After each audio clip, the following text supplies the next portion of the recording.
কি বলেন জি আপনারা? ক্লাস শুরু করছি।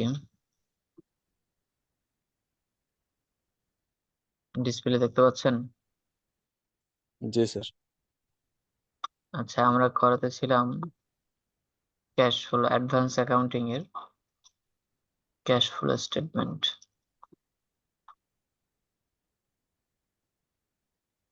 আমরা কয়টা করাইছিলাম বলতে পারেন? কয়টা করছিলেন? চারটা না মনে হয়, দুইটা চারটা। দুইটা সর্বশেষ মনে হয় এরকম এনইউ 13 করেছিলেন, 15 জি। করাইছিলাম। আজকে আমরা মনে হয় 14 করব।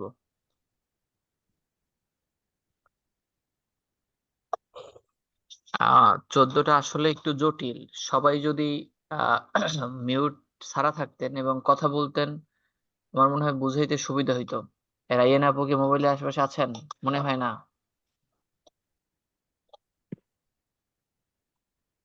নাই। ঠিক আছে, যাই হোক, যারা আছেন বা থাকেন সমস্যা নাই। সকলেই সাথে সাথে সাড়া দিবেন, ঠিক আছে? 2014 সালে এই মানে প্রশ্নটি আসলেই জটিল। আপনাদের বুঝতে একটু সময় লাগবে। একদম একবারই বুঝতে পারলে তো মাশাআল্লাহ, না বুঝতে পারলে চেষ্টা করব যতদূর পারি। আচ্ছা, দেখেন, সকলের কি প্রশ্নটা মনে মানে বই বই তো নাই, যাই হোক এখান দিয়েই দেখেন। নিয়মগুলো কি মনে আছে ক্যাশ ফ্লো স্টেটমেন্টের, সজীব ভাই? জি জি স্যার। স্যার। জি স্যার। জি, যেমন আমরা এখানে তিনটা জিনিস বের করি: অপারেটিং অ্যাক্টিভিটিস, ফাইন্যান্সিং অ্যাক্টিভিটিস, আর হচ্ছে ইনভেস্টিং অ্যাক্টিভিটিস। আমরা এই তিনটি কাজই করি, কিন্তু আমাদের একটা সমন্বয় দেওয়া থাকে। এই সমন্বয় থেকে কাজগুলো করার পরে তারপরে আমরা এই উপরের এই যে ডকুমেন্টসটা দেওয়া থাকে, আমরা এরপরে এখান থেকে নেই, নাকি? এখন জি। আমরা এখানের সমন্বয় কয়টা পড়বো, দেখেন। বলা আছে equipment costing 5000 were purchase during 2011। 2011 সালে 5000 টাকার একটা ইকুইপমেন্ট ক্রয় করেছে, নাকি? জি জি। স্যার। আচ্ছা, এই পারচেস করছে, স্থায়ী সম্পত্তির ক্রয় করলে কোথায় যায় একটু বলবেন? কোন সম্পত্তি ক্রয় এন্ট্রিতে করলে যাবে? ইনভেস্টিং যাবে এ কোথায় বলেন? ইনভেস্ট ইনভেস্টিং ইনভেস্টিং অ্যাক্টিভিটিতে যাবে। স্থায়ী সম্পত্তি ক্রয় করলে কোথায় যায়? এই দেখেন, ইনভেস্টিং এ যাবে। ইকুইপমেন্ট পারচেজ, এবার আবার ইনভেস্টিং এ যাবে। আর কি কোথাও যাবে এটা? আর যাবে না, যদি আর অপরচুনিটি কোথাও যাবে না। আর আহ, এরপরে দেখেন, fully depreciated equipment, the cost টাকা 1000 or was discarded। দেখেন, আমার ফুললি ডেপ্রিসিয়েশন হয়ে গেছে 1000 টাকার একটা যন্ত্রপাতি, যেটা আমাদের হিসাব বই থেকে ডিসকার্টেড মানে বাদ দেওয়া হয়েছে, ঠিক আছে? জি স্যার। আচ্ছা দেখেন, আমরা অবচয় যে ধরি, অবচয়ের ভিতরে বিক্রয়কৃত পণ্যের বা বিক্রয়কৃত স্থায়ী সম্পত্তির অবচয় আমরা বাদ দেই, এবং ডিসকার্ডকৃত মানে যে সকল হিসাব থেকে বাদ দিয়ে দেই, এ সকলের পণ্যের আমরা মানে এই সকল অবচয় আমরা অবচয় থেকে বাদ দিয়ে নিই, এই অবচয়টা ধরা হয় না। দেখাবো পরে। ডিসকার্টেড and its cost and accumulated depreciation was removed from the account। removed পর্যন্ত রিমুভ করে দেওয়া হয়েছে from the account, ঠিক আছে? এই ডিসকার্ড, এই দেখেন, ডিসকার্ড accumulated depreciation যেটা পাইছেন, এটা কি আমাদের হিসাব বই থেকে বাদ দেওয়া হয়েছে। এটা কি করা হয়েছে বলেন? হিসাব বই থেকে বাদ দেওয়া হয়েছে। এতটুকু কি বুঝছেন সবাই? জি স্যার। আচ্ছা, এবার দেখেন, এই ডেপ্রিসিয়েশনটা আমাদের কাজে খাটাবো আমরা হচ্ছে যখন ডেপ্রিসিয়েশন নির্ণয় করব তখন, এর আগে না। দেখেন, sorry, 200 share of common stock were sold and issued at 15 per share। 200 share বিক্রি করা হয়েছে 15 টাকা করে। এই এর দাম আসে কত? 3000। এই 3000 3 টাকার লাখ কমন স্টক এটা নেওয়া 31 হবে শেষের ধাপে, নাম কি জানো? ফাইন্যান্সিং ফিনান্সিং ফাইন্যান্সিং অ্যাক্টিভিটিস এই দেখেন ইস্যু কমন স্টক, হ্যাঁ, এই 3000 যাবে। আশাবাদী এতটুকু বুঝতে পারছেন? জি স্যার ডিভাইডেন্ড টোটালিং টাকা 6000 were declared and paid during the year. তাহলে এই বছরে এটা ফিনান্সিং অ্যাক্টিভিটিস ডিভাইডেন্ড পেইড কত আছে? 6000। ডিভিডেন্ড পেইড কোথায় যায়? ফাইন্যান্সিং অ্যাক্টিভিটিজ এর ভেতরে যায়। ফাইন্যান্সিং অ্যাক্টিভিটিস এর ভিতরে আশাবাদী বুঝতে পারছেন? জি স্যার সজীব ভাই জি স্যার, এই সুজন ঢুকবে তো এই জন্য একটু নক দিতে আর একটু মেসেজ দিতে। আচ্ছা ঠিক ও আছে, পাসওয়ার্ড চাইছে। এতটুকু যদি বোঝেন তাহলে আমাদের এই যে অপারেটিং অ্যাক্টিভিটিজ এর ভিতরে এখানে মাত্র এই অবচয়ের এই এন্ট্রিটা ছাড়া এখানে একটা এন্ট্রিও কিন্তু কাজে খাটবে না। আশাবাদী এতটুকু বুঝতে পারছেন? হ্যাঁ স্যার আচ্ছা ঠিক আছে, এবার এখানে আসেন। এখান থেকে আমরা বাই করব চলতি সম্পদ এবং চলতি দায়, আর এই তো? চলতি দেয় জি ক্যাশ চলতি সম্পদ, কিন্তু এটা তো আমাদের আসবে না, এটা বাদ নাকি? জি জি allowance for bad debt, sorry account receivable, accounts দুঃখিত, অ্যাকাউন্টস রিসিভেবল, এটা অবশ্যই চলতি সম্পদ। ঠিক আছে, অ্যাকাউন্ট রিসিভেবল কোন ধরনের সম্পদ?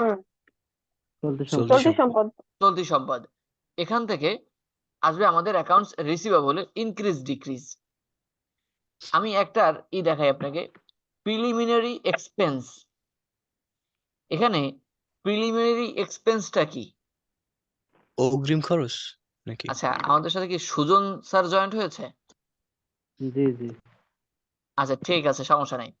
দেখেন আমাদের বুঝতে হবে প্রিলিমিনারি এক্সপেন্সটা কি। দেখেন এখানে সবাই একটু ফলো করবেন। ক্যাশ একটা সম্পদ, অ্যাকাউন্টস রিসিভেবল সম্পদ,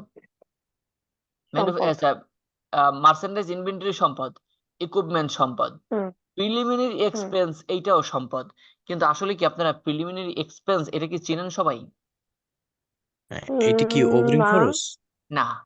দেখেন এই প্রিলিমিনারি আমি বলতেছি একটু, দেখেন আপনারা ভুয়া সম্পত্তি চেনেন? হ্যাঁ হ্যাঁ আচ্ছা ধরেন, স্পর্শ সম্পত্তি জি জি আমি না? একটু বলতেছি, দেখেন ধরেন আমাদের মল্লিকের রেস্টুরেন্ট এর একটা এই যে সুনাম আছে, ঠিক আছে? এই যে সুনাম এটা কি অস্পর্শনীয় সম্পদ না? হুম আচ্ছা সুনামের অবলোপন হয়, কি বলছি, সুনামের কি হয়? অবলোপন হয়। অবলোপন হয়। তাহলে এইটা ওই ধরনের সম্পদ, মানে অস্পর্শনীয় সম্পদ। প্রিলিমিনারি এক্সপেন্সটা কোন ধরনের সম্পদ বলেন? অস্পর্শনীয় সম্পদ এই অস্পর্শনীয় সম্পদ, এই সম্পদের কি হয়? অবলোপন হয়। এই সম্পদের কি হয় বলেন? অবলোপন হয়। আচ্ছা ডেপ্রিসিয়েশন, আমরা এই ধরনের সম্পত্তির আমরা বের করি অবচয়। আমরা কি বের করি বলেন? অবশ্যই আর এটার উপর তাহলে আমরা অপারেটিং এক্সপেন্সে মানে অপারেটিং অ্যাক্টিভিটিসে আমরা তো এখানে অপারেটিং অ্যাক্টিভিটিস বের করব নাকি? প্রথমেই কি করব বলেন? জি calculation from Operating operating activity. এই অপারেটিং অ্যাক্টিভিটিস এর ভিতরে প্রথমে যাইবে ডেপ্রিসিয়েশন, যেটা আপনারা জানেন। ডেপ্রিসিয়েশন এবং অ্যামোর্টাইজেশন দুইটা জিনিস যায়। কি বলছি? ডেপ্রিসিয়েশন এবং অ্যামোর্টাইজেশন। এখন আমরা সব সময় ডেপ্রিসিয়েশনই জানি, আমরা অ্যামোর্টাইজেশনটা আসলে জানি না। মানে বাংলায় বললাম আমরা অবলোপন, বাংলায় কি বললাম বলেন?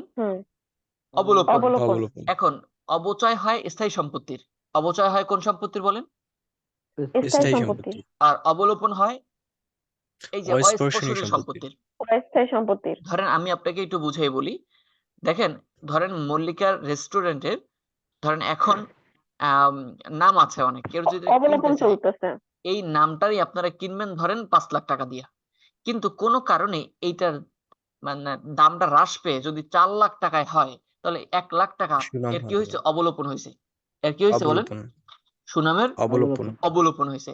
এইটা এই জিনিসটা আমাদের অপারেটিং অ্যাক্টিভিটিস এর ভিতরে আসবে। এবার একটু অবলোপন কিরকম হয় দেখেন। 2011 সালে সরি 2010 সালে পূর্বের বছরে ছিল 2000 টাকা অবলোপন, মানে এই যে প্রিলিমিনারি এক্সপেন্স, কিন্তু এটা হ্রাস পেয়ে 2011 সালে আসছে 1000 টাকা।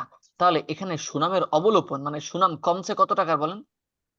1000 টাকা তাহলে এখানে অবলোপন আছে 1000 টাকা। ক্লিয়ার কি সকলে? জি স্যার। আচ্ছা, এরপর আমরা শুরু করলাম, এই যে ম্যাথ করা শুরু। এখানে আমরা প্রথমে কি খুঁজবো? NEET income. কি খুঁজবো বলেন? NEET income. নিট ইনকাম কি এই অঙ্কে আছে? খোঁজেন তো একটু। এই অঙ্কে কি নিট ইনকাম আছে? জি না স্যার, আচ্ছা, এখানে কি কোনো জায়গায় নিট ইনকাম আছে? জি না। জি না। তাহলে আমাদের নিট ইনকাম বের করতে হবে। কি বের করতে হবে বলেন? NEET income. নিট ইনকাম বের করতে হবে। নিট ইনকাম বের করতে হবে। নিট ইনকাম বের করার জন্য আমি এটা ক্যালকুলেশন করে রাখছি, দেখেন।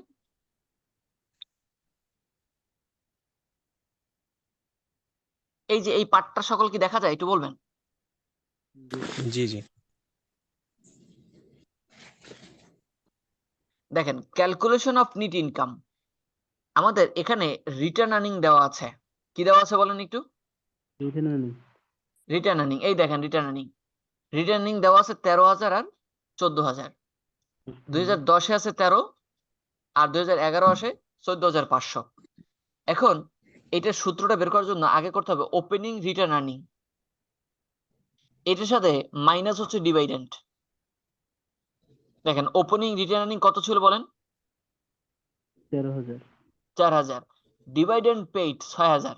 এই দেখেন নিচে এখানে লেখা আছে ডিভাইডেন্ট কত টাকা, কথা বলেন একটু।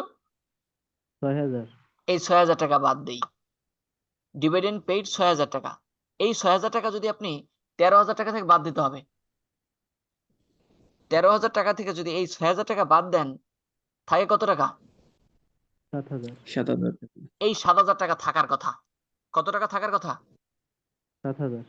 কিন্তু 7,000 টাকা না থেকে আমাদের ক্লোজিং রিটার্ন আর্নিং আছে 14,500। কত আছে বলেন? 14,500। তাহলে এই 7,000 টাকা থেকে 7,500 টাকাতে, সরি 7,000 টাকাতে কত টাকা বেশি আছে বলেন? 500 টাকা। হুম, 500। কিসের 500? 14,500 টাকা থেকে আপনি 7,000 টাকা বাদ দেন, ও সরি সরি সরি। 7,500 বেশি। থাকে 7,500। এই 7,500 হচ্ছে নিট ইনকাম। বুঝতে পারছি? আমি আবারও বলি, এই ওপেনিং রিটার্ন আর্নিং থেকে আপনি ডিভিডেন্ড বাদ দিবেন। এই যে ওপেনিং রিটার্ন আর্নিং থেকে কি করবেন বলেন? ডিভিডেন্ড পেড বাদ দেব। ডিভিডেন্ড পেড বাদ দেবেন। যেটা বের হবে সেই টাকাটা ক্লোজিং রিটার্ন আর্নিং থেকে বাদ দিবেন। আমি আবার বললাম, ওপেনিং রিটার্ন আর্নিং এর থেকে ডিভিডেন্ড বাদ দিবেন। যেটা থাকবে ওই টাকাটা ক্লোজিং রিটার্ন আর্নিং থেকে কি করব?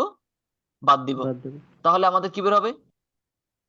NEET income. ইনকাম। এই দেখেন আবার ওপেনিং রিটার্ন আর্নিং 13,000, এখান থেকে মাইনাস দিব ডিভাইডেন্ড পেইড, থাকলো আমাদের 7,000 টাকা। এটাকে বলা হয় অ্যাডজাস্টেড ব্যালেন্স।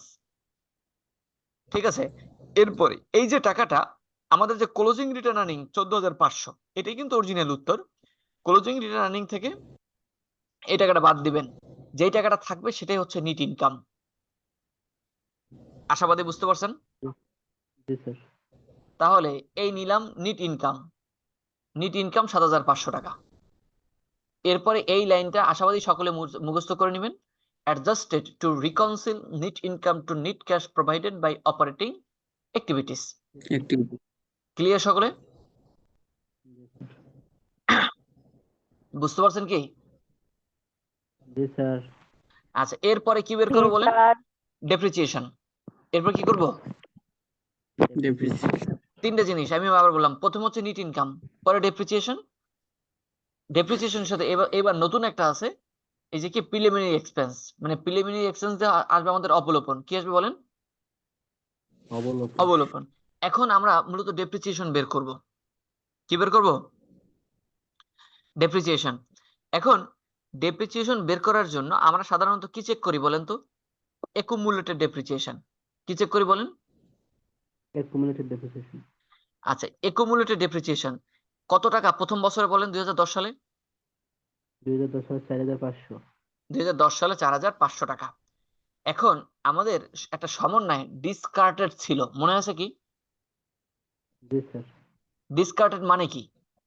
আমাদের 1,000 অ্যাকাউন্ট টাকায় থেকে ডিসকার্টেড ছিল। 1,000 টাকার অপচয় বাদ দিয়ে দেওয়ার কথা, কারণ এটা বিক্রি হয়ে গেছে বা শেষ হয়ে গেছে। ক্লিয়ার? জি স্যার। দেখেন আমাদের এই যে বিগিনিং অ্যাকুমুলেটেড ডেপ্রিসিয়েশন দেন 2010 সালে বিগিনিং অ্যাকুমুলেটেড ডেপ্রিসিয়েশন ছিল কত টাকা? 4500। তাহলে আমাদের ডিসকার্ডেড করছি কত? দেখেন এই ফুললি ডেপ্রিসিয়েশন ইকুইপমেন্ট কস্ট 1000 ওয়াজ 1000 ডিসকার্ডেড। এই ডিসকার্ডেড মানে কি? এই 1000 টাকা আমি বাদ দিব না যোগ করব? বাদ দাও। বাদ দিব। এই দেখেন একটু, ওপেনিং ডেপ্রিসিয়েশন 4500, এবার আছে লেস হচ্ছে accumulated depreciation of discarded equipment কত টাকা? 1000 টাকা। 1000 বুঝছেন? আমরা যদি 1000 টাকা বাদ দেই তাহলে আমাদের অ্যাডজাস্টেড ব্যালেন্স থাকে 3500 থাকে অবস্থায়। কত থাকে? 3500। এতটুকু কি বুঝছেন? এতটুকু বুঝতে পারলে আপনার বাদবাকি সব বুঝবেন। 4000 2010 সালে 4000 এত টাকা অবস্থায় ছিল, যেখান থেকে আমাদের ডিসকার্ডেড করতে বলছে, মানে বাদ দিয়ে দিতে বলছে 1000, থাকে কত? 3500। 3500। কিন্তু আমরা যাই অ্যাকুমুলেটেড ডেপ্রিসিয়েশনে দেখতেছি, একটু দেখেন এই অ্যাকুমুলেটেড ডেপ্রিসিয়েশনে আছে কত? 5500। তাহলে নতুন হইছে কত? একটু মাইনাস করেন। 1000 5500 টাকা থেকে 3500 টাকা বাদ দেন, কত থাকে? করবেন সবাই? 2500। 2500। 2000 টাকা। 2500 পাইলেন কোথা থেকে? 2000। আপনি 5500 হচ্ছে, এই দেখেন 5500 হচ্ছে ওপেনিং, মানে ক্লোজিং 2011 সালের অবচয়। এই দেখছেন অ্যাকুমুলেটেড ডেপ্রিসিয়েশন 2011 সালে আছে কত? আছে কত? 5000। 5500। আর গত বছরের জন্য ছিল কত? 3500 নাকি? 3500। তাহলে 3500 থেকে যদি 5500 হয় তাহলে বাড়ছে না? জি। বৃদ্ধি পাইছে কিনা? কথা জি বলেন। স্যার। কত টাকা বৃদ্ধি পাইছে? 2000। এই 2000 হচ্ছে এই বছরের ডেপ্রিসিয়েশন। বুঝতে পারছেন কি? জি স্যার। তাহলে এই দেখেন ডেপ্রিসিয়েশন 2000 টাকা। ক্লিয়ার? সজীব ভাই বুঝছেন? জি স্যার। এবার দেখেন, এরপর আমি একটা প্রিলিমিনারি এক্সপেন্সের যে অ্যামোর্টাইজেশন বলছি, মানে যেটা অবলোপন, অ্যামোর্টাইজেশন অফ প্রিলিমিনারি এক্সপেন্স, এই 1000 টাকা। এটা কি বুঝছেন? জি। এখন বিষয়টা যোগ বিয়োগ কি মাথায় আছে? আচ্ছা, স্বাভাবিকভাবে বললাম, অবচয় হলে আমাদের ভালো লাগে না খারাপ লাগে? স্যার খারাপ লাগে। খারাপ লাগে, এটা যোগ হবে। এরপরে জি। অবলোপন, আমাদের সম্পত্তির যদি অবলোপন হয়, সুনাম যদি কমে সেই যায়, সমস্ত খারাপ লাগে। তাহলে সেটা আমাদের খারাপ লাগে, এটাও যোগ হবে। ঠিক আছে? জি। জি। বুঝতে পারছেন কিনা? জি স্যার। এরপরে আসেন, এখন আমরা উপরে আসি। অ্যাকাউন্টস রিসিভেবল আগে ছিল 11,000 টাকা, নতুন হয়েছে এখন আছে 8,800 টাকা। বৃদ্ধি পাইছে না হ্রাস পাইছে? এটা তো হ্রাস পাইছে। হ্রাস পাইছে। কত টাকা হ্রাস পাইছে? হ্রাস পাইছে 2,200 টাকা। কত টাকা হ্রাস পাইছে বলেন? 2200। আচ্ছা, অ্যাকাউন্ট রিসিভেবল যদি হ্রাস পায় তাহলে ভালো লাগছে না খারাপ লাগার কথা? স্যার সম্পদ অবশ্যই যদি খারাপ হ্রাস লাগে। পায় স্বাভাবিকভাবে কি ভালো লাগার কথা না খারাপ লাগার কথা? খারাপ লাগে। হ্যাঁ, খারাপ লাগার কথা। খারাপ লাগার কথা। সেক্ষেত্রে কি হবে? যোগ। যোগ হবে। এই দেখেন ডে- এই যে account receivable decrease account receivable যোগ হবে 2,200 টাকা। ক্লিয়ার? জি। আচ্ছা, অ্যালাউন্স ফর ব্যাড ডেট কত টাকা ছিল 2010 সালে? 1000। হ্যাঁ, 1000 টাকা। 1000 টাকা। হয়েছে কত? 800। আচ্ছা, 800। এখন অ্যালাউন্স ফর ব্যাড ডেট এটা হচ্ছে এটা তো মনে হয় সম্পদ হিসেবে ধরে। সম্পদের ধরেন এখানে হচ্ছে কত? 1000 আর 800 আসলে হ্রাস পাইছে না বৃদ্ধি পাইছে? হ্রাস পাইছে। আচ্ছা, ধরেন সম্পদ যদি হ্রাস পায় তাহলে কি ভালো লাগে না খারাপ লাগে? খারাপ লাগবে। খারাপ লাগে। এটা কি যোগ হওয়ার কথা না মাইনাস হবে? যোগ হবে। কিন্তু এখন তো মাইনাস আচ্ছা, এইটা আছে। মনে হয় দায়। অ্যালাউন্স ফর ব্যাড ডেট দায় না? Allowance for bad date allowance sir, of bad date দায় মানে তো দায়। দেখেন এটা হচ্ছে 1000 টাকা ছিল, হয়েছে 800 টাকা, তাহলে দায় হ্রাস পাইছে। ঠিক আছে, দায় হ্রাস পেলে আমাদের ভালো লাগে। দায় হ্রাস পেলে ভালো আমাদের কি লাগে। লাগে? ভালো লাগে। তো ভালো লাগলে এটা হবে মাইনাস। মাইনাস। এটা কি হবে?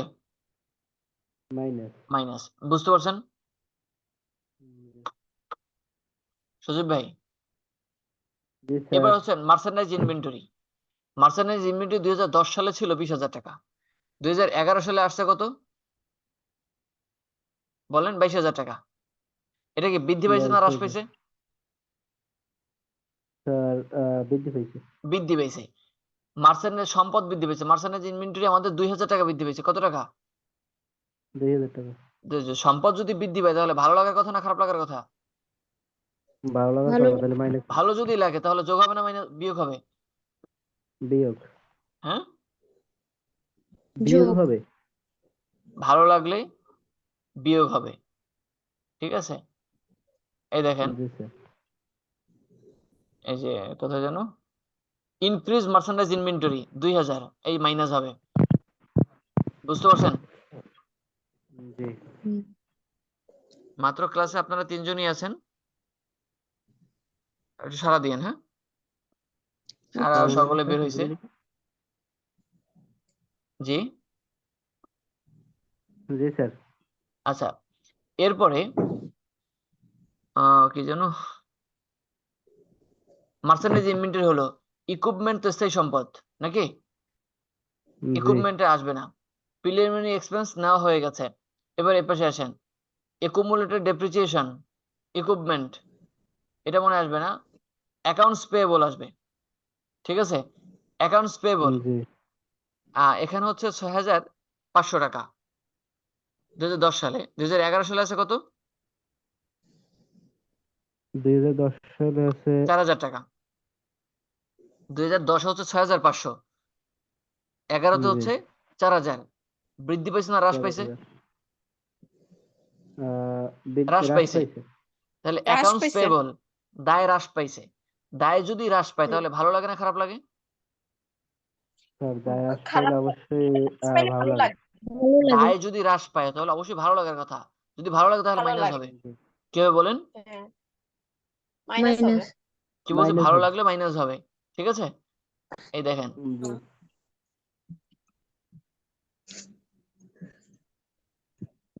ডিক্রিজ অ্যাকাউন্টস পেয়েবল 2,500 মানে 2,500 টাকা মাইনাস হবে। ঠিক আছে, জি। এরপরে আসেন ট্যাক্স পেয়েবল দায়। দেখেন এটা 2010 সালে 1,000 টাকা, 2011 সালে 2,000 টাকা। তাহলে অ্যাকাউন্টস পেয়েবল দায় বৃদ্ধি পাইছে। দায় কি পাইছে বলেন? বৃদ্ধি পেয়েছে। দায় যদি বৃদ্ধি পায় তাহলে অবশ্যই খারাপ লাগার কথা। যদি খারাপ জি। লাগে তাহলে তো যোগ হওয়ার কথা নাকি? জি স্যার। অ্যাকাউন্টস পেয়েবল,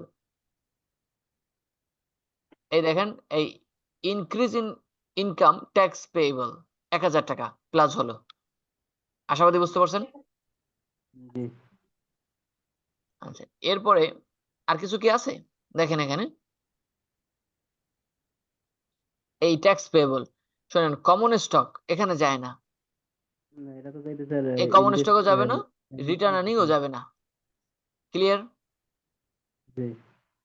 আচ্ছা, তাহলে আমরা এই কটাকে যোগ বিয়োগ করব। শোনেন, এইখানে কঠিনই ছিল এই দুইটা জিনিস বের করা, ডেপ্রিসিয়েশন আর হচ্ছে আর প্রিলিমিনারি হচ্ছে এক্সপেন্স, আর উপরে ছিল নেট ইনকাম। ঠিক আছে,